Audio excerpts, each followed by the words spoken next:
So, good morning, everyone. I'm your DJ for this morning. I will be discussing about the tree seed management and seed collection. So, makasabot ra Bisaya ang tanan, why problema? Hands up, ang di kasabot, ang dili, ayun, nag-hands up kay dagan man kayo. Ang magula man siguro. So, kasabot tanan siguro. So, ano na to ni, let's make this discussion ko informal lang kayo kan mo di kon ta taga ko State University. So we have to discuss the some basic principles on seed management and seed collection. So sa akong nakita sa mga participants sa nagtrabaho na ikan diri sa MOA. So nanay sila experience siguro, no? So, pipila si Lloyd, si Gisa, o si Napa, sa uban si Igna, no? Na uban, uban region, nag-handle na gid og space o kadto sa una. So, naa na kita experience ba yun sa collection. Ang uban siguro, review na lang po. Pero there are some technical uh, aspect na we have to discuss kaya usay maglibog ta. So we have to clarify this time about some terminologies and terms na atong gamiton sa atong mga reports. So after this topic, we will have some discussion on some aspect na libugan o masabti. No? So let's have this morning the series of discussion about the tree seed management. Okay. So we're from the ARDB, no? So the Forest and Wetland Research Development and Extension Center na among main office na sa Bislig, nga natay opisina sa Region 9, na diya sa Pasunangka, nga nata sa Malaybalay, nga napunta sa Butuan. So kung namin mga queries, kung dool ra mo diha sa mga station namo, pwede mo ato pod or just email us. Katong hatag ni Dominic kanina. So our objective for this discussion is we have to review some basic principle of tree seed management and seed collection. And consider yourself as the most important people during this day. Sabi na itong uban, kamula importante sa karon adlaw. So please ask question if or ask for subject to be repeated if you don't understand. No? And then please tell us if you are going too fast, or not speaking clearly. Hindi kayo masabta namang discuss. So how do we learn? No? So sometimes you have to listen to our lecture. Ang uban sa si pamina nakatulog. And then you have to ask question po, no? So discuss among ourselves kung sa itong isgutan. That's why we have our discussion mamaya paghuman sa atong topic. And then we have to write down what we understand in our own words. And the most important thing is we have to do the practical experience. Ato naman ginabuhat during the conduct of activities of our SPA na project. So this is how we get it more effective. So the most effective way of learning is doing the practical experience. Doing practical experience with a backup of technical know-how.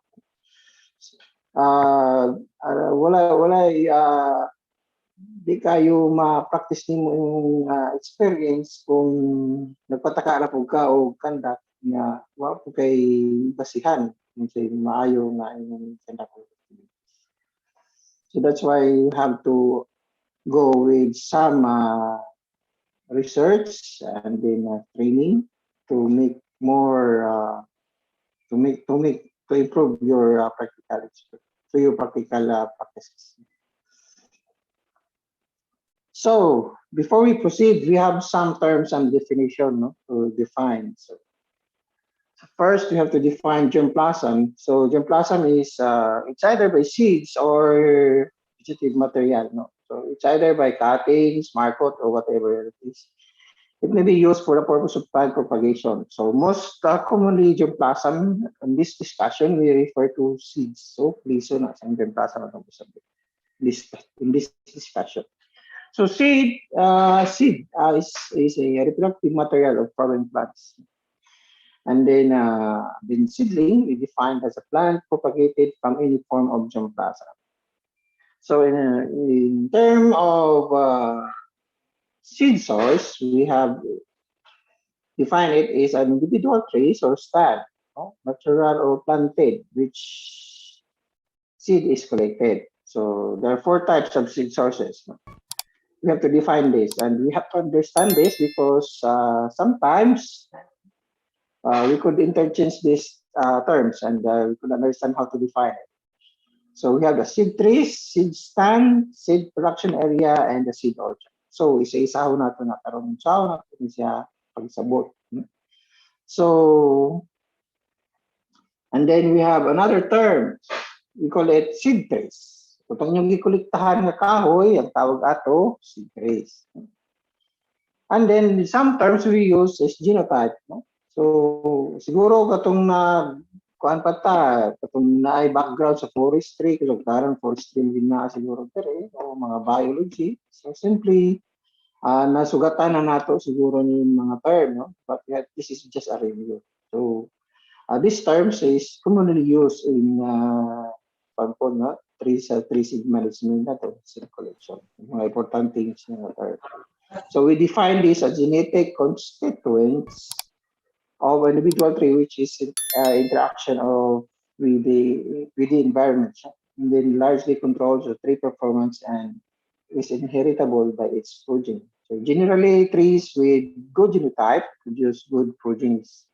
So progenies means ito mga liso na niya yung ginikanan dito sa iyang sa kahoy nga mayong gene.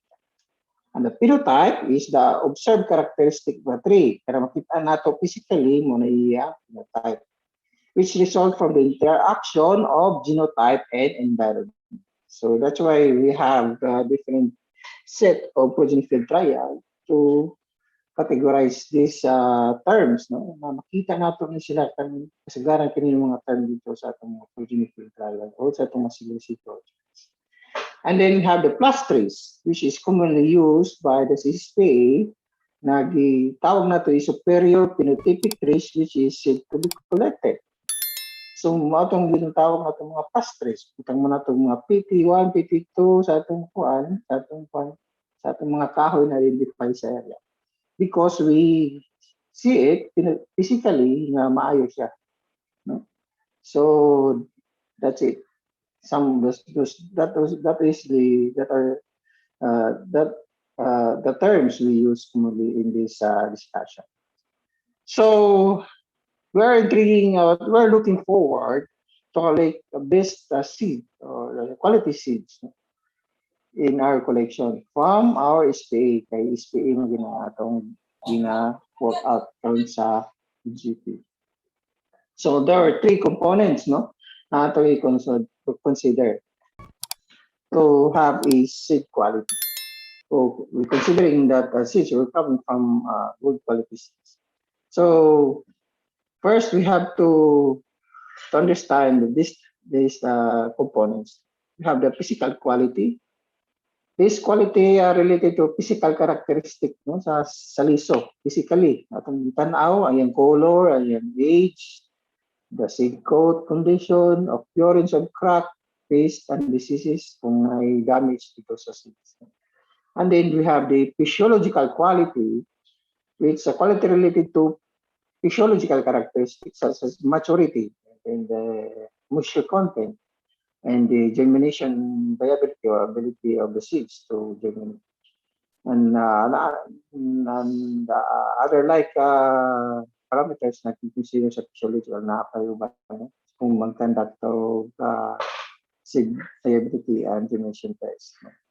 And then we have the genetic quality. So related to sa genotype ng ata na kuha itong seeds. So genetic quality related to characteristics inherit from the parent trees. No? So lisod kayo na sa tanaw na to. But kung ato na siya kandakan o progeny field trial, manglugwa ni phenotypic nga characteristics. So later, ato na siya discuss para masabtan na to. So now, how the seed quality helps, no? So, ano kinahanglan magkolekta og kanang nindot o kalidad ng mga liso? May quality ba? So the quality seeds that should be sown to produce required number of seedlings. Maka-assure gid ka nga kintahay ang palkata na kay 40,000 seeds, assure gid ka nga maka-raise ka more or less mga 38,000 na seeds kay sure ka na high quality imong seeds. Unless kung di ka sure, siguro naa ka sa mayroon kag mga 20 mil o 10,000 ra ma-produce nimo sa isa ka kilo. So, ang imong projection sa imong plano sayo kay namalit ka og dili kalidad na liso, diba? Unless if you have the quality seeds na gikuha nimo, you are sure na more or less mga 90 o 80 to 98% makuha nimo ang number of seedlings na imong i-raise. And then, the number of health and vigor of resulting seedling. Okay, sometimes, during the collection, kung nag-collecta ka og immature seeds, manurok lagi siya, pero di siya mulungtan, mamatay lagi apot. Ito mo kay immature ang mga seeds na yung collect.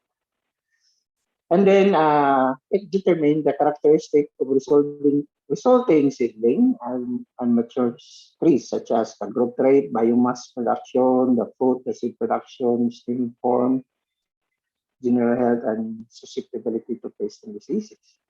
Sometimes, wala tayong makabalo nga katong gipalit nato liso sa gawas o katong atong gipuliktahan, susceptible dito siya sa mga sakit. So ato ra pud siya gikolekta, atong gi-reproduce.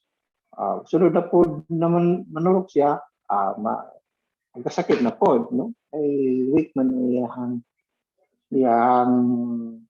kung sa tao pa immune system, no? Nihitabo ni sa kahoy kay tungod sa mga inbreeds, no? Ang kahoy mag-selfing na mga inbreeds. So wala ato lang i-discuss. So what affects the seed quality? So this illustration shows the continuum of activities that influence the seed quality and should be considered when planning ang seed collection and pre-planting activities. So makita nato na nagtatam ta, pagkadako sa kahoy, nagkolekta ta, niya atong i-extract, i-dry. So it's a cycle, vicious cycle. Nagatanong, but the most important aspect in this cycle is kabalo bata hagikan natong list. The source of seeds is very important. Kay later on, we need to infuse another genetic materials in our plantation para di siya magkasakit. Kung ma-improve pag yun ang yung yield. Kung magka-improve pag yung resistant to pest and diseases. So, nga na siya pamaagi. So, practically, nga niya itong gibuhat. So, atong subtone, na daghay along the process, daghay mga putang na ma-failure ng atong tree plantation or reforestation. Because maybe we could not use the proper scientific method of collecting seeds or by introducing another genetic material or just collecting material from the ground or whatever, we're just collecting seeds just to accomplish the target that we have.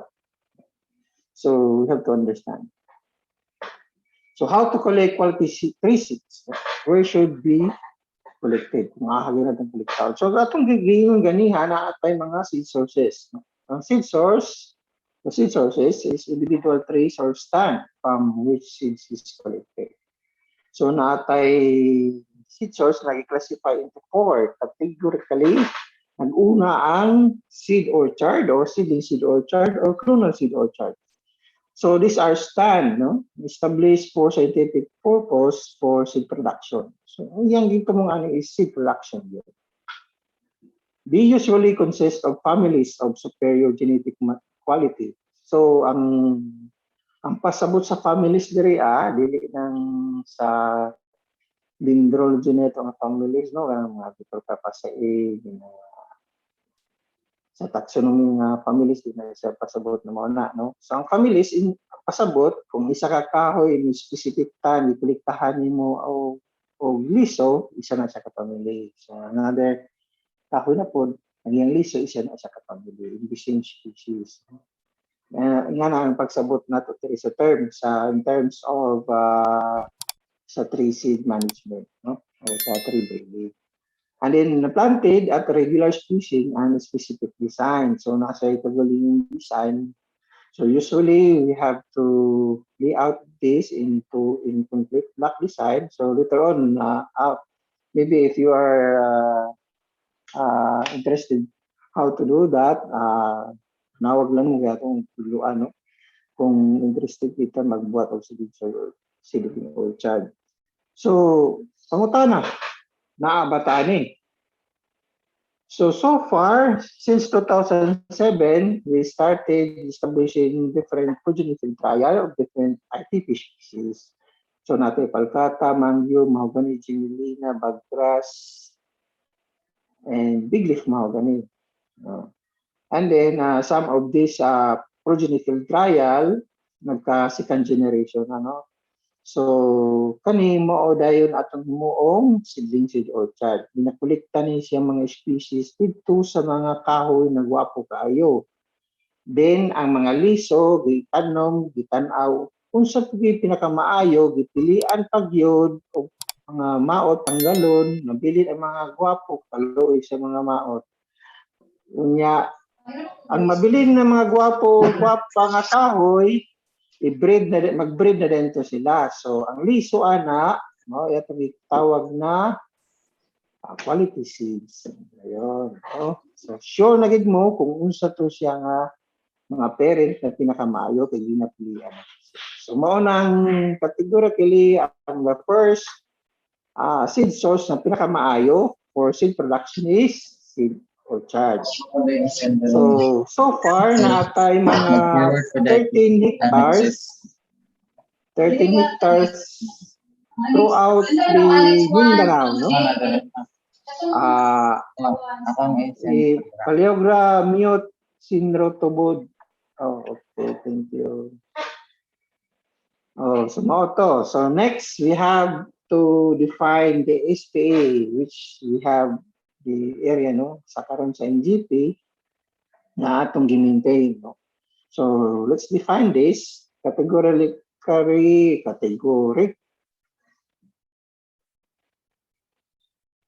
This SPA are stand of trees in either natural forest or plantation that are improved for specific purpose of seed production. Improve consists of selective thinning to achieve optimal spacing of seed production and remove poor quality trees, including those that are being attacked by pests and diseases. So kung nadumduman ninyo ang atong mga SPA,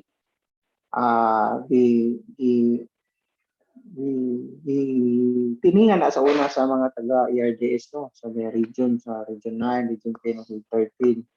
So isa sa mga guidelines ato sa pag-establish ng SPA is to select best trees in the plantation, no? Ang uban in natural stand na ginapilian, no? So usually ang nasa plantation mo ay gipiningan pang putol tong mga di qualify sa atong criteria, and then ang nabilin mo to'y atong maintain for seed production area.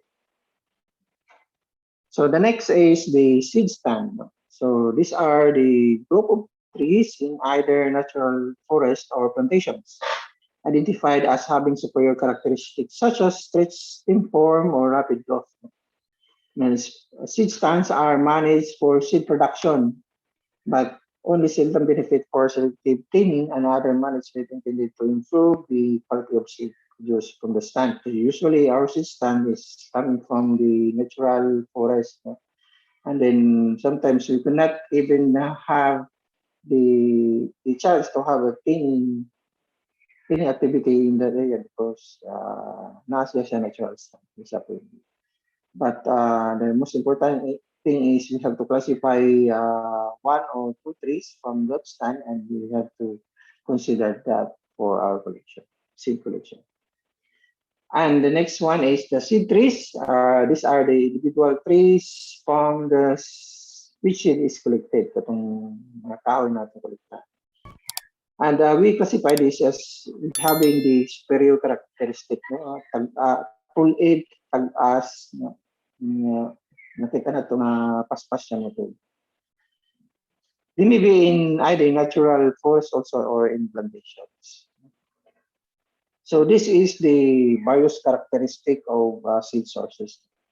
Categorically, we say that the first is the seed orchard, and the second one is the seed production area, the seed stand, and the seed trees. And the most appropriate one is we have to when we collect seeds from unselected seed sources. Na what ay katakabalaw nga hagit. So the planting purpose of these seed sources, the seed orchard is mainly for seed production. And we use the SPA for this because the SPA we converted a plantation to SPA, not because this is for production, because intentionally that plantation is for maybe for timber production, but we converted into a seed production area. So the purpose is not for seed production mainly, but for timber production. So that's why not for seed production ang nakalagay dito kasi yung purpose na for planting for that reason. But the same thing that we're converted into SPA, we select the best trees. So that's why we have considered the SPA as the recent project that we have to consider as the seed source for our national green program. Okay. And then the seed origin of these seed sources, the seed orchard is mainly identified families, including the seed production area. If you have the information about the plantation or the natural stand, maybe the natural stand we have no idea about that. The rest of the seed sources is identified yung seed origin. And then in terms of quality of mother trees, so most likely in the seed orchard are selected and tested. And then we have the selected stand also in seed production areas, and when it was thin out, and though it was not tested. And the same with the other seed sources. So in terms of seed quality, we consider that seed orchard is very good. And then seed spray is good, and seed stand is fairly good, and intermediate for seed trees, and very poor if you have to select. We have to collect from unselected seed sources. That's a very poor practice in seed collection. In terms of level of management, seed orchard is very intensive. From the first activity until to the maintenance of the seed orchard is very expensive. And then the seed production area is intensive also because we have to undergo the selection based on our criteria and the maintaining. Seed stand is intermediate because we are just to select, we have reconnaissance and have our criteria in breeding, and we have to select those trees in the seed stand. Seed trees is considered some, and an unselected seed sources is not. So this table is an illustrative comparison of the various seed sources in different types. So the most the unselected seed sources is considered is the poor management of collecting seeds. I hope that this team did not collect from unselected seed source. Murag ay guilty ba? Murag way once up pa meron way guilty sa nag-collect sa unselected seed source. No. Okay, let's continue. Ato nang diskasan unya siguro. Basig na natatanan diri sa unselected seed source, wala dahil tayo diri sa itong SPA, kay bunga.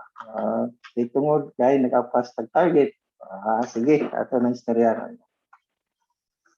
Okay, how to collect pulpy-seeds sa Japon, no? So, gigraph rin nato kanina. So, considering the 4 seed sources, so makita nato ang atong average quality, no? So we have the average